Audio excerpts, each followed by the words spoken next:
Rose, can I ask you something before we even say hello? Go for it. Is there something in your life right now that you've quietly decided you're just not good at?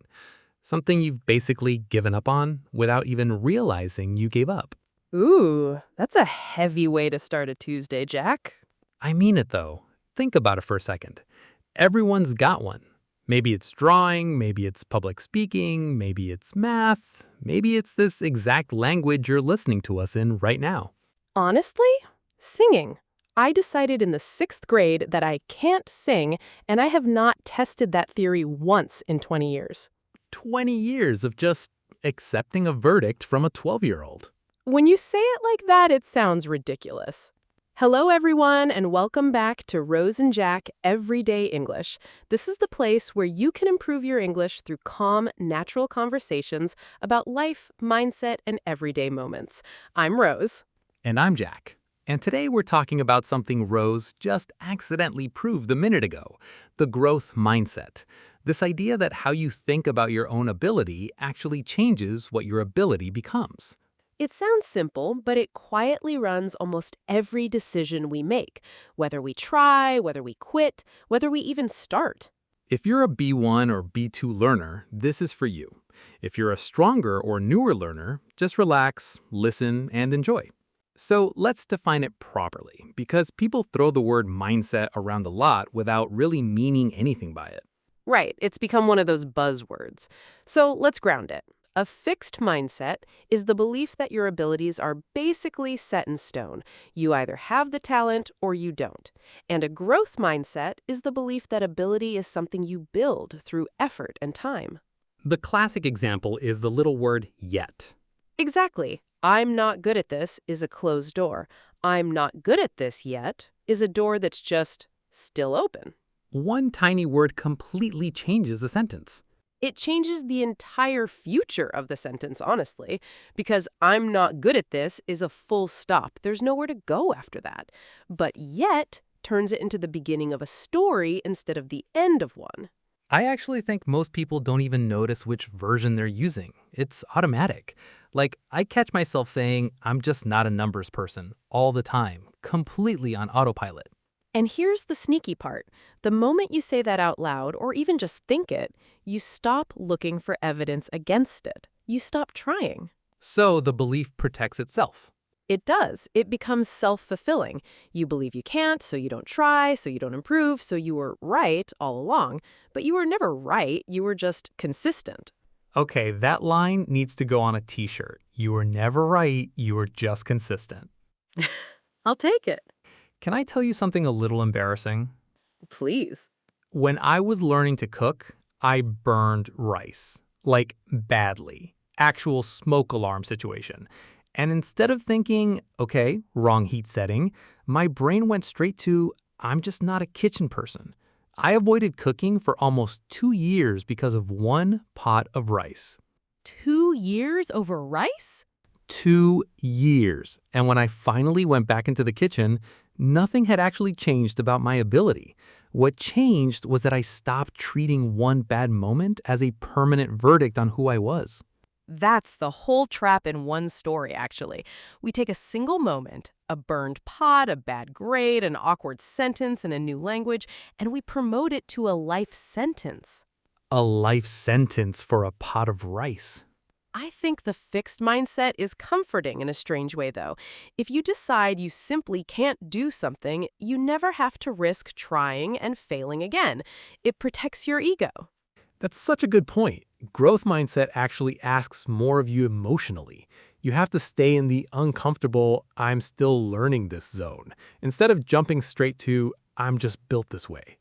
And staying in that uncomfortable zone is genuinely hard. Nobody enjoys feeling incompetent, even temporarily. No one wakes up excited to feel like a beginner. But that discomfort is actually where the growth is hiding.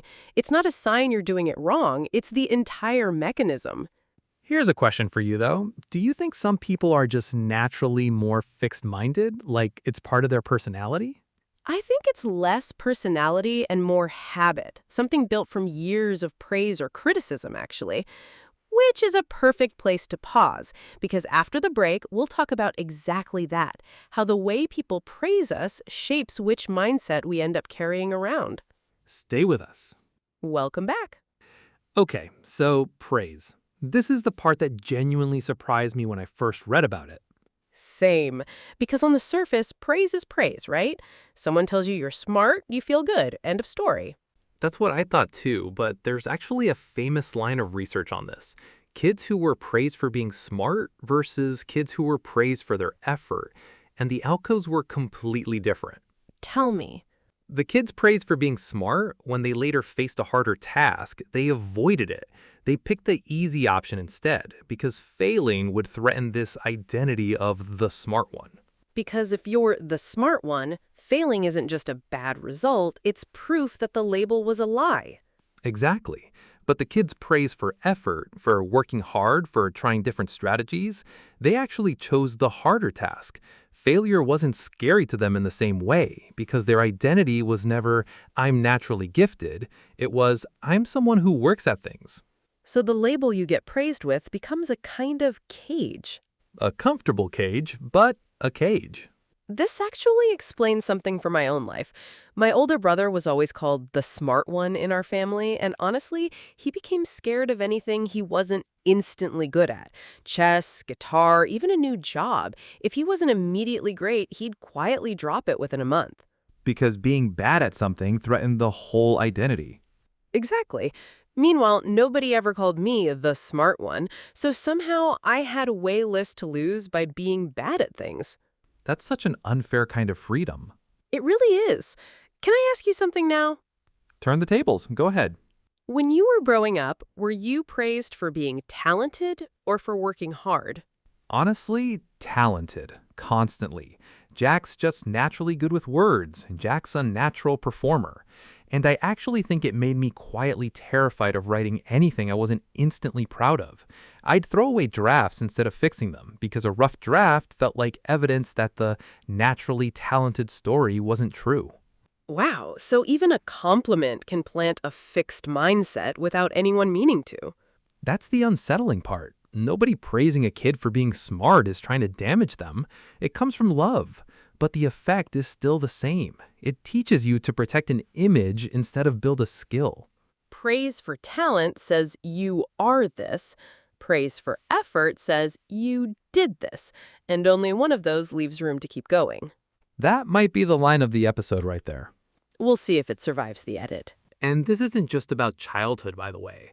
Adults do this to themselves constantly. The inner voice that says, I'm just a talented writer, is just as fragile as a parent saying it to a 5-year-old. Because the moment the writing gets hard, that identity cracks. Right.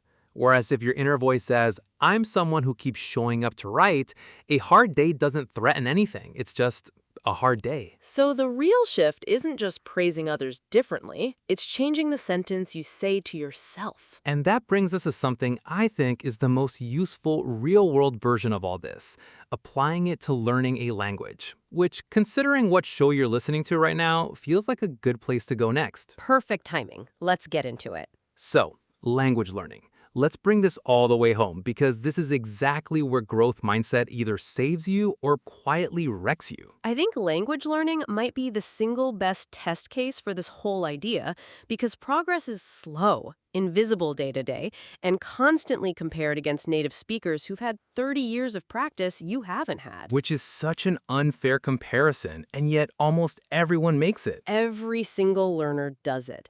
You listen to a native speaker talk effortlessly, and instead of thinking they've had decades of exposure, your brain jumps straight to, I'm just bad at languages. That sentence again. The permanent verdict. Exactly the same trap as the rice, the singing, the chess, just wearing a different outfit. I remember when I was learning Spanish, I ordered coffee wrong in front of a whole line of people, and the cashier had to switch to English to help me. And for about a week, I genuinely told myself I wasn't the language person. One coffee order. One coffee order became a whole identity for 7 days. But here's what's interesting. A growth mindset doesn't mean pretending the mistake didn't sting.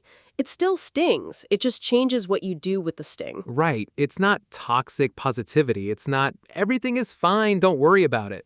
No, it's more like, that was uncomfortable, and it's also just data. The mistake tells you something specific to fix, not something general about your worth. A fixed mindset turns a mistake into a mirror. A growth mindset turns it into a map. Say that again, that's good. A mistake as a mirror shows you who you supposedly are. A mistake as a map shows you where to go next. That's the line. That's genuinely the line of the episode. I'll allow it. And I think this is where the whole idea lands for anyone listening to this podcast, actually. If you're listening to two people speak English right now, and you're understanding most of it, you are already proof of the growth mindset. Nobody understands a foreign podcast on day one. You weren't born understanding this. You built it, sentence by sentence, misunderstood word by misunderstood word. Every single person listening right now is somewhere in the middle of becoming fluent. Not at the end, not at the beginning, in the middle, moving. And that's really the whole reframe, isn't it? Ability was never a fixed point you either have or don't have. It's a direction. It's not, I am fluent or I am not fluent. It's, I am moving toward fluent. Every single day you show up and listen to something like this. Ability is a direction, not a fixed point. That's it. That's the whole episode in one sentence.